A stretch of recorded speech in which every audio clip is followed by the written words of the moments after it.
சுற்றுச்சூழல், காலநிலை, காலநிலை மாற்றம் மற்றும் வனம். கடந்த 5 ஆண்டுகளில் தமிழ்நாடு அரசின் சுற்றுச்சூழல், காலநிலை மாற்றம் மற்றும் வனத்துறை குறிப்பிடத்தக்க பல அளவீடுகளை எட்டியுள்ளது. தமிழ்நாடு நிதி ஆயோக்கின் நீடித்த வளர்ச்சி இலக்கு குறியீடு 2023-24 காலநிலை செயல்பாட்டில் முதல் இடத்தை பெற்றது என்பது பெருமைக்குரியது.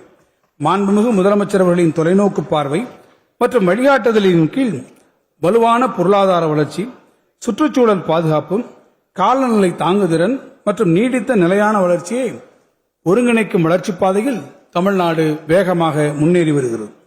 அந்நிய கலை தாவரங்கள் மற்றும் சுற்றுச்சூழல் மறுசீரமைப்பு குறித்தான கொள்கையினை வகுத்ததன் மூலம் சுற்றுச்சூழல் மீள் உருவாக்கம் மற்றும் உயிரி பல்வகைமை மேலாண்மையில் நாட்டில் முன்னணி மாநிலமாக தமிழ்நாடு உருவெடுத்துள்ளது. சர்வதேச அங்கீகரிக்கப்பட்ட ஈரநிலங்கள் ராம்சர் சைட்ஸ் உள்ளதன் மூலம் 20 சர்வதேச அங்கீகரிக்கப்பட்ட ஈரநிலங்கள் ராம்சர் சைட்ஸ் உள்ளதன் மூலம் இந்தியாவிலேயே அதிக எண்ணிக்கையிலான ராம்சர் தலங்களை கொண்டுள்ள தனித்துவமான மாநிலமாக தமிழ்நாடு திகழ்கிறது. அவற்றின் நீண்டகால பாதுகாப்பு மற்றும் நிலைத்த மேலாண்மையை உறுதிப்படுத்த தமிழ்நாடு ஈரநிலங்கள் இயக்கம் திறம்பட செயல்பட்டு வருகிறது. நீலகிரி வடையாடுகள் திட்டம், தமிழ்நாடு வனம் மற்றும் வன உயிரின குற்றக்கட்டுப்பாட்டு பிரிவு, மனித வனவிலங்கு மோதலால் ஏற்படும் மனித உயிரிழப்புக்கான இழப்பீட்டுத் தொகையை உயர்த்துதல் போன்ற நடவடிக்கைகள் மனித நலனுடன் வனவிலங்கு பாதுகாப்பை சமநிலைப்படுத்துவதற்கான அரசின் உறுதியான பொறுப்பை பிரதிபலிக்கின்றன. இந்த நடவடிக்கைகள் மாநிலத்தின் உயிரின பன்முகத்தன்மையை பாதுகாக்கும் அதே வேளையில் பொறுப்புள்ள மக்கள் நலன் சார்ந்த அணுகுமுறையை வெளிப்படுத்துகின்றன. கடந்த 2022 ஆண்டில் அறிஞர் அண்ணா உயிரியல் பூங்கா இந்திய அரசின் மேலாண்மை செயல்திறன் மதிப்பீட்டு தரவரிசையில் தேசிய அளவில் முதல் இடத்தை பெற்றுள்ளதன் மூலம் வனவிலங்கு மேலாண்மையில் தமிழ்நாடு சிறந்து விளங்குவதை எடுத்துக்காட்டுகிறது. வனவிலங்குகளை பாதுகாக்கும் முயற்சிகளை மேலும் வலுப்படுத்திட தமிழ்நாடு அரசு 6 புதிய வனவிலங்கு சரணாலயங்கள், 1 கடற்பசு பாதுகாப்பு காப்பகம் மற்றும் 1 யானைகள் காப்பகம் ஆகியவற்றை அறிவித்துள்ளது. குறிப்பிடத்தக்க வகையில் தமிழ்நாடு அரசின் முன்முயற்சியான பாக் வளைகுடாவில் இந்தியாவின் முதற் கடற்பசு பாதுகாப்பு காப்பகம் 2025 ஆண்டின் உலக இயற்கை பாதுகாப்பு மாநாட்டில் WCC சர்வதேச இயற்கை பாதுகாப்பு ஒன்றியத்தின் IUCN அங்கீகாரத்தினை பெற்றுள்ளது. தமிழ்நாடு காலநிலை மாற்ற இயக்கத்தின் மூலம் தமிழ்நாடு காலநிலை ஆளுமையில் இந்திய அளவில் முன்னணி வகிக்கிறது. இவ்வியக்கம் தேசிய மற்றும் சர்வதேச அளவிலான சிறந்த நிபுணர்களை கொண்ட ஆட்சி மன்ற குழுவின் வழிகாட்டுதலின்படி இயங்குகிறது.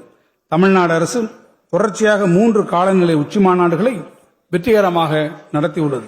இம்மாநாடுகள் காலநிலை தணிப்பு, தகவமைப்பு நடவடிக்கைகள், தேசிய மற்றும் உலக அளவிலான சிறந்த நடைமுறைகளை விவாதிக்கும் உறுதியான தளமாக அமைந்துள்ளது. இம்முயற்சிகளை இணைத்து நெய்தல் மீட்சி இயக்கம் மற்றும் தொடர்புடைய திட்டங்களின் கீழ் 3733 ஹெக்டேர் பரப்பளவில் அலையாத்தி காடுகள் மீள் உருவாக்கம் செய்யும் பணிகள் நடைபெற்று வருகின்றன.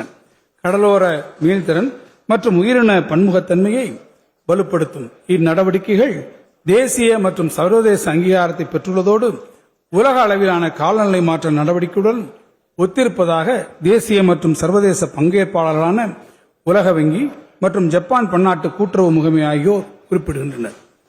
பசுமை முயற்சியில் Trees are poems the earth writes upon the sky.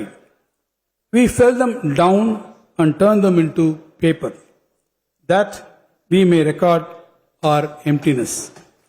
Trees are poems the earth writes upon the sky.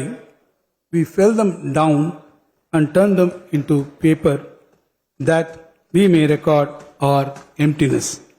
என்று மிக அழகாக குறிப்பிட்டார் கலீல் ஜிப்ரான். வானத்தை நோக்கி பூமி வரைந்திட துடிக்கும் கவிதைகளே மரங்கள். எனினும் நாம் மரங்களை சாய்த்து நம் வெறுமையினை நிரப்பிட வெறும் காகிதம் செய்ய துணிகிறோம்.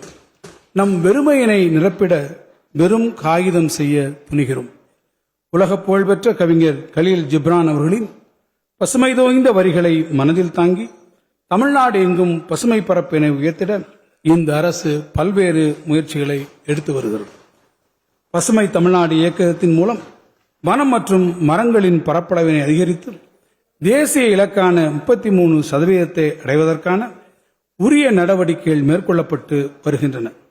கடந்த 5 ஆண்டுகளில் தமிழ்நாடு முழுவதும் 100 புதிய பாதுகாக்கப்பட்ட காடுகள் அறிவிக்கை செய்யப்பட்டுள்ளது.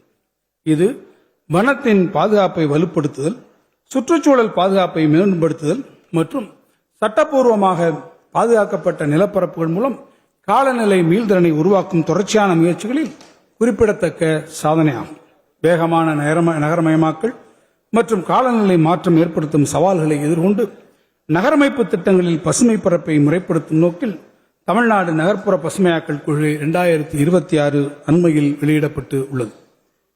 கோவை செம்மொழி பூங்கா 45 ஏக்கர் பரப்பளவில் 208 கோடி ரூபாய் மதிப்பீட்டிலும், சென்னை கலைஞர் நூற்றாண்டு பூங்கா 13.29 ஏக்கர் பரப்பளவில் 70 கோடி ரூபாய் மதிப்பீட்டிலும் அமைக்கப்பட்டு உள்ளதுடன், சென்னை அடையாறில் உள்ள தொல்காப்பிய பூங்கா 58 ஏக்கர் பரப்பளவில் 42 கோடி ரூபாய் மதிப்பீட்டில் மறுசீரமைக்கப்பட்டு உள்ளது.